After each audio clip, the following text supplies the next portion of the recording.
आणि आज आपण कोकणातील कवी केशवसूत जन्मस्थान या ठिकाणी आपण आलेलो आहे आणि आपल्या या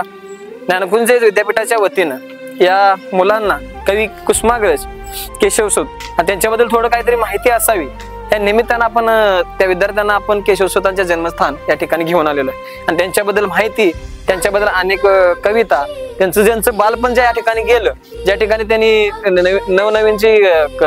कविता त्यांनी तयार केला, त्याचे जन्मस्थान आपण बघतोय. आणि आज खरा योगा चांगला आहे की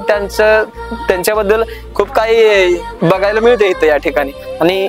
यांच्या या पावनभूमीमध्ये आपण आलेलो आहे. त्याबद्दल सर्वांना आमच्या विद्यार्थ्यांनाही खूप काही बघण्यासारखं भेटले. त्यामुळे ज्ञानकुंज विद्यापीठाचं एक कायम एक ध्येय असते की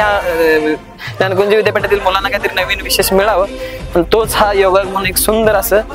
शैक्षणिक स्थळ आपण काढले आणि त्याचं काहीतरी या मुलांना पर्वणी भेटावी म्हणून आपण या केशवसूत या जन्मस्थान या ठिकाणी आपण आलेलो आहे.